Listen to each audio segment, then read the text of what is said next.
తాకట్లో ఉన్న మీ బంగారాన్ని విడిపించి ఆ రోజు ఆన్లైన్ రేటుకి కొంటాం. Sharma gold company.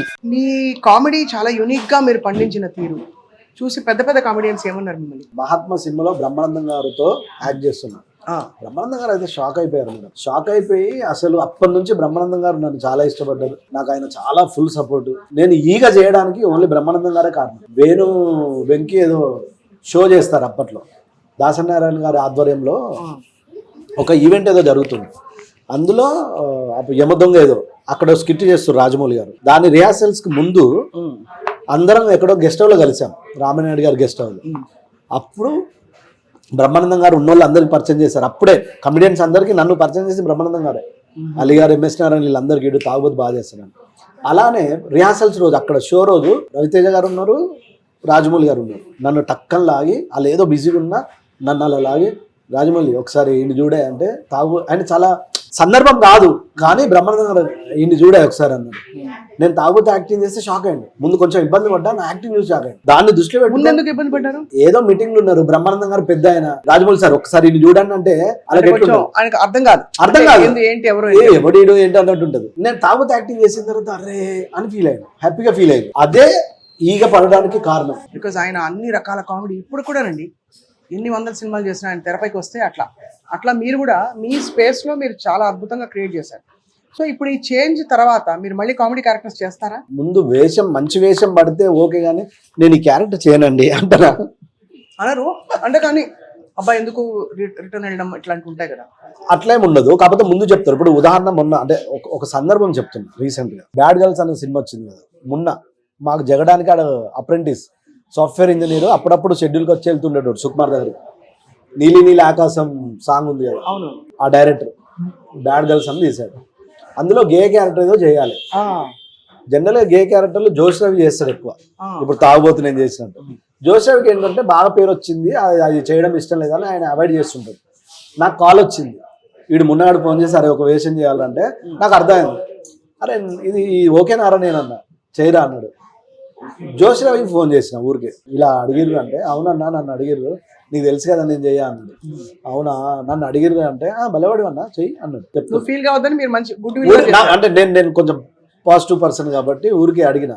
ఎందుకంటే వాడిని అడగకుండా, జోష్ రవిని అడగకుండా, అది నా ఇప్పుడు తాగుబోతు అంటే ముందు నేను కాదన్న తర్వాత ఎవరికన్నా వెళ్తుంది కదా, అంతే అండి. అట్లా నేను అడిగిన. అప్పుడు నేను గే క్యారెక్టర్ నాకు పెద్దగా ఇష్టం లేదు, కానీ ఇప్పుడు తాగుబోతు నుంచి డిఫరెంట్ క్యారెక్టర్లు చేసిన అని చెప్పడానికి ఒకటి పడాలి కదా. నేను ఇండస్ట్రీకి వచ్చిన కొత్తలో గే క్యారెక్టర్ చేసిన. మధుర శ్రీధర్ గారు స్నేహగీతం అనో సినిమా. అప్పుడు నన్ను మధుర శ్రీధర్ గారి ఆఫీస్లో తిరుమల కిషోర్ అన్న నన్ను పిలిపించి, అప్పుడు నేను ఆఫీసులో తిరుగుతా కదా తాగుతాంటి, నన్ను పిలిపించి మధుర శ్రీధర్ గారి ముందు డైరెక్ట్ లంచ్లో తాగుతూ యాక్టింగ్ చేపిస్తే మధుర శ్రీధర్ గారు గొంతు బట్టి నన్ను బయటికి దోసాడు. ఎవడో తాగి వచ్చిండను రియల్గా. అప్పుడు మళ్ళీ కిషోర్ అన్న, తిరుమల కిషోర్ అన్న, లేదు ఇప్పుడు యాక్టర్ ట్రై చేస్తుండే షాక్ అయిపోయింది. అట్లా సరే అని గే క్యారెక్టర్ ఇచ్చిండు. ఫస్ట్ టైం 2500 ఎంతో చెక్ రాసి ఫస్ట్ అంటే జగడానికి ఆన్లైన్ డబ్బులు పడేటి క్యాష్ ఇచ్చేటోళ్ళు అది వేరు. ఒకే రోజు సినిమాకి వెళ్తే రెమ్యురేషన్ 2500, ఒక్క డేనే 2500. అట్లా ఆ రోజు చేసిన గే క్యారెక్టర్ మళ్ళీ ఎప్పుడు చేయలే, మళ్ళీ ఇప్పుడు చేసిన.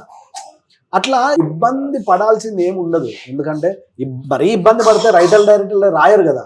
అంతే కదా. ఇప్పుడు మరి పైసలు ఆదా చేస్తారా? మంచిగా ఫ్లాట్ కొనుక్కున్నారు, బాగానే పర్లేదు, పెట్టి ఫ్యామిలీ కోసం ఫ్యూచర్ కోసం సేవింగ్స్ ఆ టైప్ అయినా మీరు? నేను ఇన్స్టిట్యూట్ చేసి వచ్చి పార్ట్ టైం జాబులు చేస్తూ 10 రోజులు ఆఫీసులు తిరిగి. ఏమేమి జాబులు చేశారు మీరు? చేసి చాలా, అంటే నైట్ సెక్యూరిటీ జాబ్. నేను పెద్ద చదువుకోలే కదా. ఇండస్ట్రీకి వచ్చిన వెంటనే 10,000 తీసుకొచ్చినాము, డబ్బులు ఖర్చు అయిపోతాయి. ఆల్రెడీ నా ఫ్రెండ్స్ ఇండస్ట్రీలో ట్రై చేస్తారు, వాళ్ళని చూసి అర్థమైంది ఇట్లా లాభం లేదు, మనం వెంటనే ఇక్కడ యాక్టర్లు అయిపోమని నైట్ సెక్యూరిటీ జాబ్ చేసిన, జగడం పడక ముందు పార్ట్ టైం డ్రైవింగ్ చేసిన ఎవరికి తెలియదు, నాకు వచ్చు కాబట్టి. అదే ఓకే, అంటే పార్ట్ టైం డ్రైవింగ్ చేస్తూ పార్ట్ టైం జాబ్ చేస్తూ సినిమా కొట్టిన వాళ్ళం. ఏం కావాలి అసలు? పేరు వచ్చిన తర్వాత బతుకు తెరుగు తెలిసిన వాళ్ళని. ఇల్లు కట్టుకున్నారు, ఇల్లు కట్టుకున్నా అంటాం కదా. ఉన్న దాంట్లో ఏదో ఓ సామెత ఉంది కదా తెలంగాణలో, చెద్దరు ఉన్నంత వరకే కాలు చాపుకోవాలంట. దుప్పటి ఉన్నంత వరకే తెలంగాణలో చెద్దరి దుప్పటి చాపుకోవాలంట. అట్లా ఉన్న దాంట్లో బతకడం తెలిసినోడు కదా. ఏం ప్రాబ్లం లేదు, ప్లానింగ్ ఉంది అంటే పర్లేదు, పెద్ద టెన్షన్ ఉండదు. ట్రిప్పులకు పోవడము, పండగలకి అట్లే ఉండదు. అంటే మా వైఫ్ పిల్లల్ని పంపిస్తా, అప్పుడప్పుడు వాళ్ళని కూడా పంపియా. కొంచెం బయట తిరగబుద్ది కాదు, కొంచెం తక్కువ. ఇంటి పట్టునే ఉంటారు అందరూ. ఇంట్లోనే ఉంటా. పిల్లలకి ఎన్నేళ్ళు రమేష్ గారు? మీరే పిల్లల్లా కనిపిస్తారు. అదే లేదు, పెద్ద పాప 2017, అది 3rd క్లాస్ చదువుతుంది. చిన్నది ఇప్పుడే నర్సరీ. కాబట్టి చిన్నపిల్లలు ఇద్దరు, బోల్డ్ పని ఉంది, చాలా పని ఉంది. చాలా పని. ఇద్దరు ఆడపిల్లలకి మరి వాళ్ళని సెట్ చేయాలి. మీరు సెట్ అయిపోయారు మంచిగా. అవునా, పర్లేదు. కానీ ఎంత గ్రేట్ స్టోరీ అండి రమేష్ గారు. మీకు ఈ పుట్టినరోజు సందర్భంగా మీ రెజల్యూషన్ ఏంటి? ఏం తింటారు మీరు? మంచిగా డైట్లు గిట్లు చేస్తారు? అట్లా ఏం లేదండి, తిట్టు ఉండాలి కదా, ఏదున్నా తింటా, అట్లా ఏం లేదు. తిండి పిచ్చోని ఏం కాదు. మీ ఆరాధ్య కామెడియన్ ఎవరు? ఇంకా బ్రహ్మానందం గారిని మించిన కామెడియన్ ఎవరు ఉంటారండి? ఎవరు ఉండరు.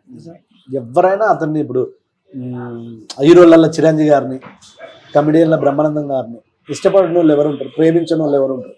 డైరెక్టర్స్ లో ఆఫ్ కోర్స్ చాలా పేర్లు చెప్పాల్సి ఉంటుంది. డైరెక్టర్లో చాలా పేర్లు చెప్పాలి. నా అదృష్టం ఏంటంటే నేను అంటే ఇప్పుడున్న టాప్, ఇప్పుడు అంటే రాజమౌళి గారు, సుకుమారయ్య గారు కదా, అంటే చెప్తున్నా మన తెలుగుకు సంబంధించి చాలా మంది ఉన్నారు. కానీ నేను ఫస్ట్ జగడం సుకుమార్ సార్ నన్ను లండన్ తీసుకెళ్ళిండు నానవ ప్రేమతో. అంటే చెప్తున్నా, రాజమౌళితో చేశా, రాజమౌళి గారితో. ఇంకా ఇంతకు మించి ఏముంటుంది చెప్పండి నాకు. ఏ దేశాలు తిరిగారు మీరు? మలేషియా, బ్యాంకాక్ 2-3 సార్లు, 2 times ఓన్లీ షూటింగ్. మంచిగా అనిపిస్తుంది. మలేషియా, లండన్, స్పెయిన్ నానవ ప్రేమతో. మీరు ఎంత తెగింపు ఉంటే మీరు అసలు మీరు చేసిన చిన్న చిన్న ఉద్యోగాల నుంచి సినిమా పడి, సినిమాలో హిట్ అయ్యి మీకు ఒక ఐడెంటిటీ తెచ్చుకుని అన్ని సెట్ చేసుకుంటారని అసలు ఏ రోజు కృంగిపోలేదు. అంటే అలాంటి ఫీలింగ్ వస్తుంది. ఎక్కడి గోదావరి కానీ, ఎక్కడి ఇన్స్టిట్యూట్, 3 ఫ్రెండ్స్, 1500 ఫిలింనగర్లో బ్యాచిలర్ రూమ్, 1500 నెలకు నైట్ సెక్యూరిటీ జాబ్ చేస్తే 1500 నెలంతా బతికినోడిని ఇంత పొజిషన్ వచ్చిన తర్వాత మ్యాక్సిమం బతకలేనా? అంతే, బతికేస్తారు 100%. రేపటి గురించి ఆలోచన లేదు. ఇక రేపటి గురించి ఆలోచించాల్సిన అవసరం లేదు అంటున్నా. నాకు తెలుసు కదా, భగవంతుడి దయ సత్యం, మనకి ఏది జరగాలో అది జరుగుతుంటది.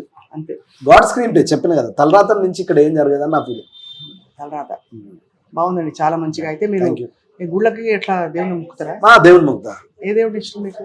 మా మదర్ ఎక్కువ శివుడిని ఎక్కువ పూజించేది, వెంకటేశ్వర స్వామి, శివుడు. ఇంకా వీళ్ళిద్దరిని మించిన దేవుళ్ళు చెప్పిన కదా, చిరంజీవి గారు, బ్రహ్మానందం గారు, అంటే మానవ రూపంలో దేవుళ్ళు అంటారు. అట్లా వెంకటేశ్వర స్వామి పెద్ద ఆయన, శివయ్య, ఇంకా మిగతా ఆంజనేయుడు కూడా ఇష్టం నాకు. మీరు చాలా ఇప్పుడు బర్త్డే కాబట్టి మనం తలుచుకుంటాం కొన్ని. అత్యంత మనసు కష్టపడిన సందర్భం ఏది రమేష్ గారు? మీరు దాని నుంచి దాటుకుంటూ రావడాన్ని ఇవాళ మనం ఐస్ క్రీమ్తో సెలబ్రేట్ చేద్దాం. అంటే లైఫ్లో ఒక్కటే కష్టం ఉండదు. నా లైఫ్ అంటే ఎవరికైనా ఒక కష్టం ఉంటుందా? పోనీ ఒకటే కష్టం దాటిపోయింది అన్నట్టు ఉంటుందా? అట్లా ఉండదు, కానీ ఏదో ఒకటి సిగ్నిఫికెంట్ ఉంటుంది. అంటే లైఫ్లో నేను ఎప్పుడు దేనికి పెద్ద బాధపడలే. కానీ మా చిన్న పాప కొంచెం నవంబర్లో ఎప్పుడు హాస్పిటల్ పడ్డది, జ్వరాలు అవి వచ్చి ఒక 10 days హాస్పిటల్ ఉంటే అది నా జీవితంలో అంత మించిన కష్టం రాదని ఫీల్ అయ్యింది. అంతే, మంచిగా అయిపోయింది. మంచిగా అయింది. చెప్తున్నా అంటే నేను అది కష్టంగా ఫీల్ అయినా. నా లైఫ్లో ఓ పూట తినకపోయినా ఏముంది అవసరం పని చేసాను బతకచ్చు అనుకుంటా, కానీ అది కష్టంగా ఫీల్ అవ్వ. నా లైఫ్లోనే బాగా బాగా ఫీల్ అయింది. మా చిన్న పాపకు 10 రోజులు హాస్పిటల్ ఉండడం తీసుకోలేకపోయినాం నేను, నా వైఫ్. అంతకు మించిన కష్టం ఏముండదని నా ఫీలింగ్. ఇవి కష్టాలు కాదు, సక్సెస్ ఫెయిలియర్స్ ఇవన్నీ. రైట్, అది మనకి ఎట్లా రాసి పెడితే అట్లా జరుగుతుంది. సుమన్ టీవీలో మీ పర్సనల్ అండ్ బిజినెస్ ప్రమోషన్స్ కోసం కింది నెంబర్కి కాంటాక్ట్ చేయండి.